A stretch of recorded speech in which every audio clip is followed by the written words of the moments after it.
In today's news, we're talking about a real-world asset which has rug pulled, also going over tariffs, some opportunities on Solana, what's going on at the end of the month, and why I think prices are about to go sky high. Let's dive in. Mantra was a token that has lost an insane amount of value, and this was a token that I don't own, and a lot of people would own it because it was listed on big exchanges like Binance, OKX. I think it was listed on Binance. Maybe it wasn't. Maybe it's been delisted. It's on some big exchanges. That's my basic point there. Now, this token was one of those tokens that just kept on going higher and higher and higher, and it's climbed and climbed and climbed. But when you see a chart like this and everything else in crypto doesn't look like this, then it's essentially market manipulation. You can see this, and I don't want to speculate, but you can see it on other tokens, like Story could be one potentially. And how they do this sort of stuff is they pay market makers to pump up the price, and they give them OTC deals at like 50% premium. And then what happened in this last few days, it dropped essentially 90% of its value because 90% of the tokens are held by the team. So when you've got tokens like that, you don't have this massive distribution. Very, very bad tokenomics. Terrible tokenomics, actually probably the worst. And then you can have mass liquidations as soon as people start actually selling it. And that's what happened. Now, they've come out with a statement like this, which is so vague. When something like this happens and people have gone and lost millions of dollars, kind of like Bybit, right?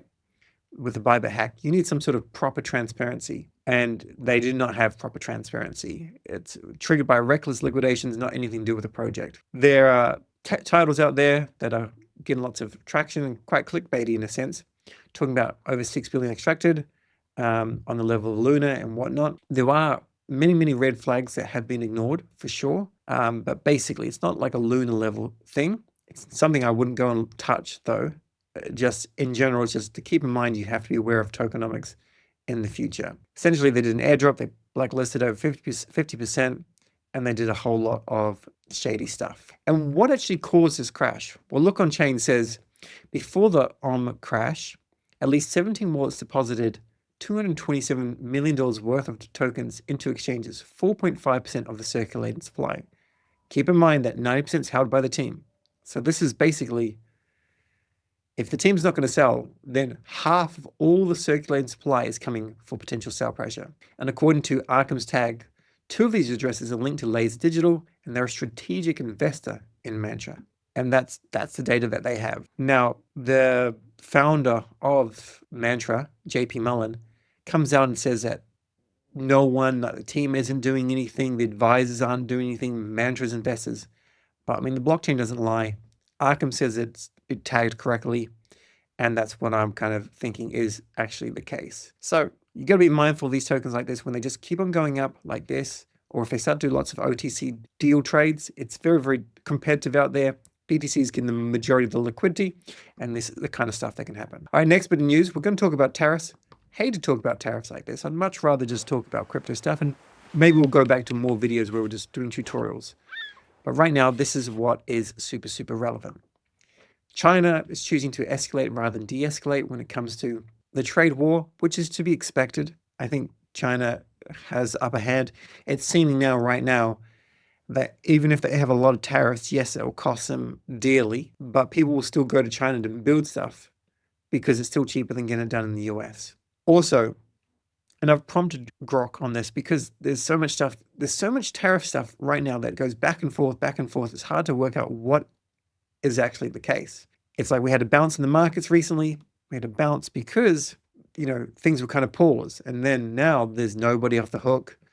And it's contradicting things like just left, right, and center completely. My understanding is there's still massive tariffs for China, and they currently have existing 20% fentanyl tariffs. This is because there are like precursors to fentanyl, and fentanyl is a drug which seems to be doing a huge amount of damage in the world, and especially in the US, but they're coming from China. That's at least the public relations and public media response. President Trump is exempting smartphones, computers, and chips from new tariffs, which is very, very good because otherwise Apple, the Saga phone, which is not as big as Apple, of course, but a lot of these would be hit massively. And one reason why I think the US is so far advanced is because they do have access to cheap technology. When you look at countries which tax technology so massively, they don't get the same kind of level of computer engineers or graphics artists or just development and coders and engineering, stuff like that. So this is very important that this is actually done like this, but they still get that 20% imposed tax. So we can expect maybe to pay a little bit more for a Saga or iPhone at present. 130 countries now negotiating new trade deals with the US, is what the White House says. And Commerce Secretary Lutnick, and I think he's jumping on podcasts with Tucker Carlson and other people like that, actually starting to use the non-traditional media to get out information, which is quite interesting for this administration. He's completely confident China and Trump will work out a new trade deal. Otherwise, you may have seen on TikTok or on Twitter, all these Chinese manufacturers just saying how all their luxury goods from Gucci and Louis Vuitton and whatnot, they're all made in China. They then go to Italy or France or somewhere and they put on a label and then they say made in France. So it's kind of exposing this luxury brand stuff in the world. Gold has hit a new all-time high right now, and Goldman Sachs says gold could plausibly trade around 4,500 by the end of 2025, implying another 38% of upside. I don't think this is a good signal. This is not a buy signal for me for Goldman Sachs to say something like this. It highly likely means that they've got massive positions and they're just going to take profits far earlier than that, is what I would kind of expect. So what I'm going to do is I'm not going to put any gold. I'm going to, right now, I'm not financial advice, but what I'm doing is I'm quite confident holding the crypto. I just need to be a little bit more mindful of taking some profits from time to time. What's happening with Bitcoin right now is there is a lower low, and at present, this lower low, it needs to break above this on the daily, close above this on the daily to signal some potential momentum to the upside. Otherwise, if it comes down below, then we could be coming down. So we do need to break above this current trend line, which is kind of looking good for it, to be perfectly honest, but it's still in this uncertain time. But at the end of the video, I'll talk about why I think things are going up towards the end of the month for sure. One very important thing to keep in mind, and this is something that I haven't really covered on my channel, but the US dollar strength, the Dixie, when it breaks down, this is a good thing for people to go to the US on tourism. It's a good thing for people to buy stuff from the US. A weaker dollar is far better for an economy. When the Australian dollar flipped the US dollar many, many years ago, like 10 or more years ago, it was bad for Australia, very, very bad. And then they weakened the dollar. So this is deliberately weakening the dollar. So the next thing we kind of have to see is interest rates dropping, and then there can be quantitative easing. And then there could be maybe a pull of some businesses back to the US. At the same time, like if you're holding US bonds or dollars, then this is not good for you. But you're always going to be manipulated if you're holding a fiat currency, to be perfectly honest. Now, having a look at the USDT dominance, because this is very important. Jason Bazzino talks about it quite often. He thinks if at 6%, it's very, very dangerous. At 6.6%, the cycle is finished. And essentially, this needs to come on down, needs to go down to below 3% for us to start to get that rotation of money into Bitcoin and whatnot.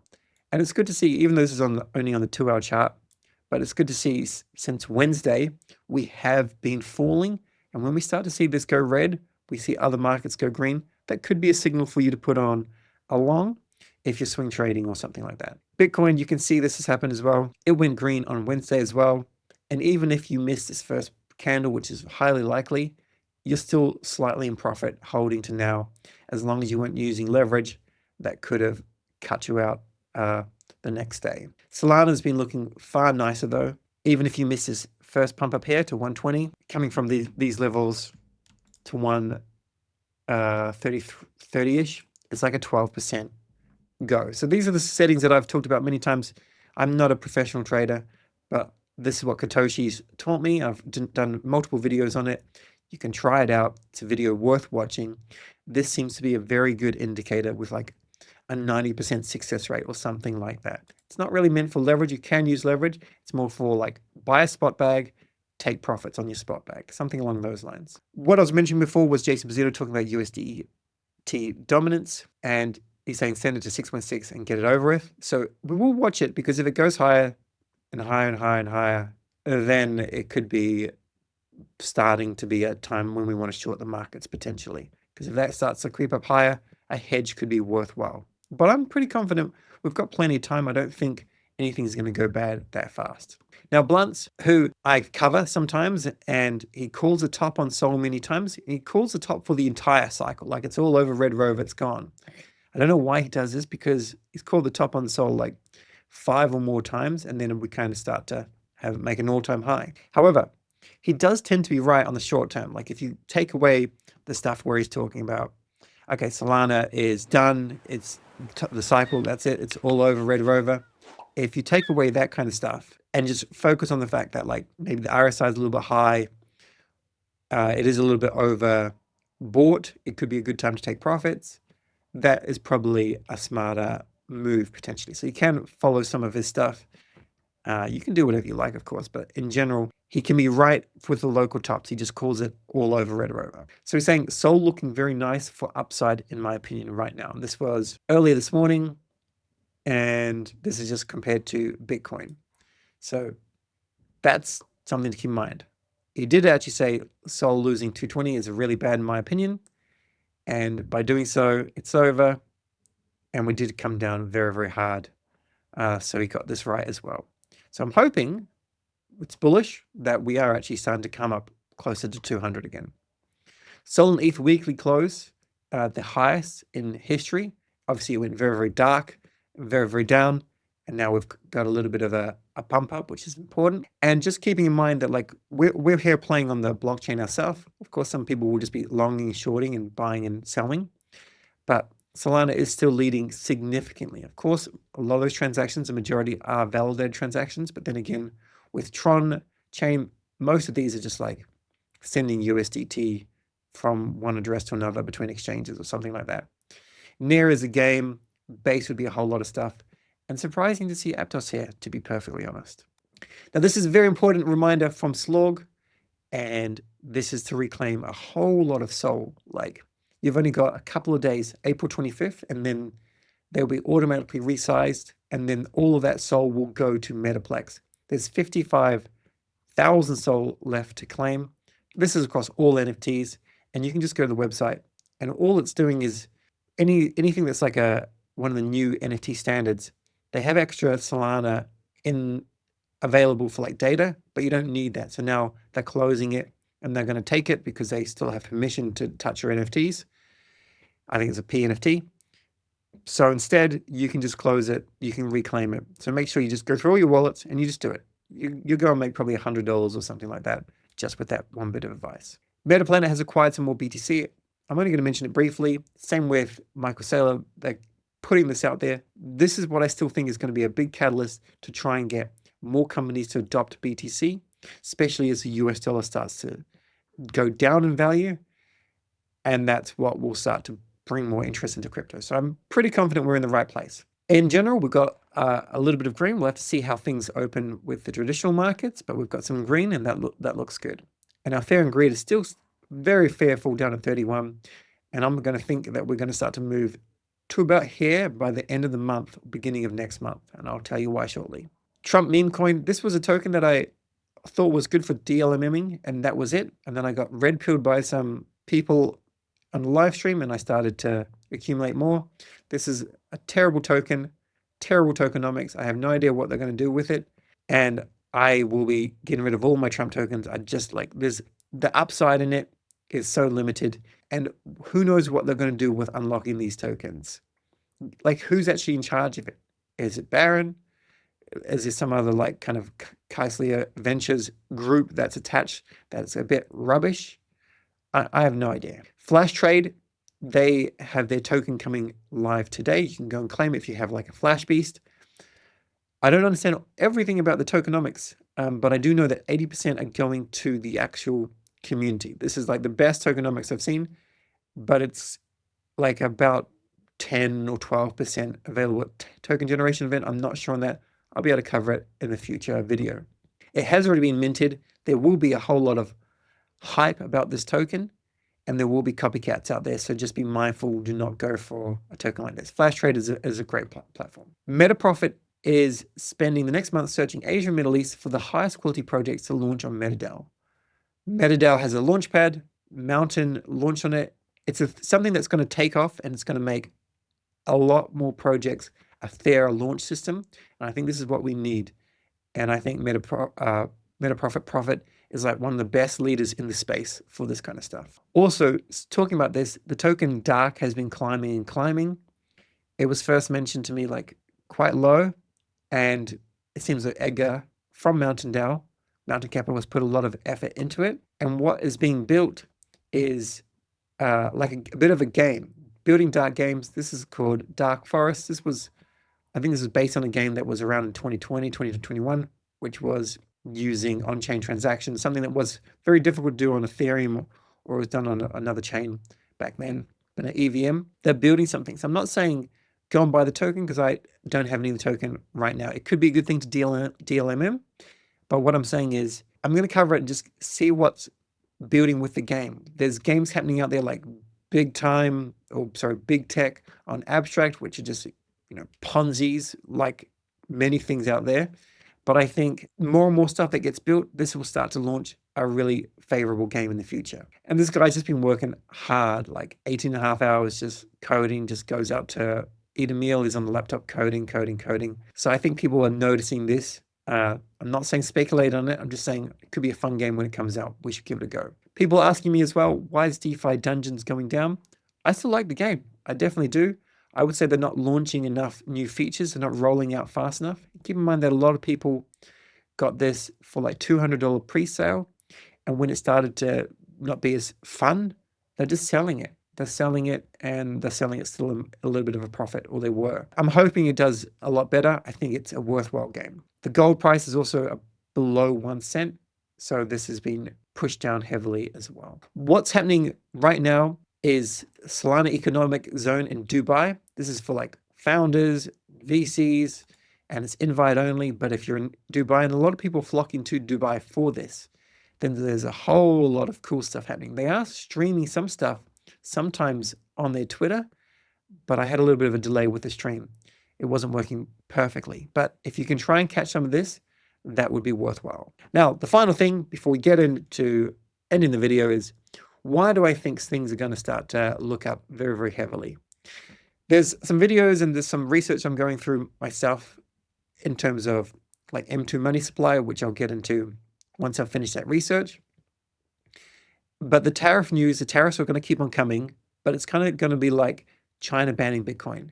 The market will start to get desensitized to the news, and they'll still find a way to push up the bags, especially if it's so hard to do stuff in the US or import stuff.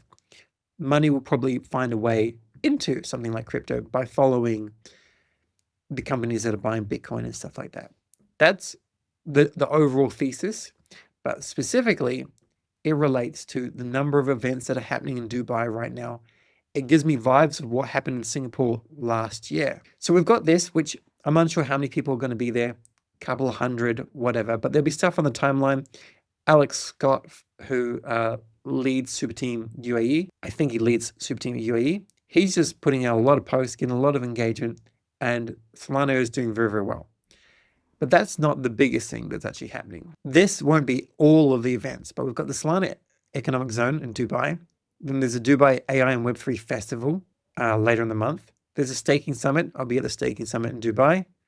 There's a HODL summit, tokenized capital, this one. But the big one is, and this generally gets like 15,000 attendees. But they're not, the Token 2049, I've only been to one in Singapore. It wasn't amazing, but I think this is what starts to get a lot of attention. They don't live stream anything. They put out the recordings weeks later, unfortunately, so you have to be there, but you can't catch everything. It's a very expensive ticket, but you may want to go. It could be very, very worthwhile. I'll also be going to Sui Basecamp. I think Sui's going to do quite well over the few months, and I'm keen to see what they're doing. And these are just some of them that ChatGPT knows. There'll be more, but in general, Token 2049.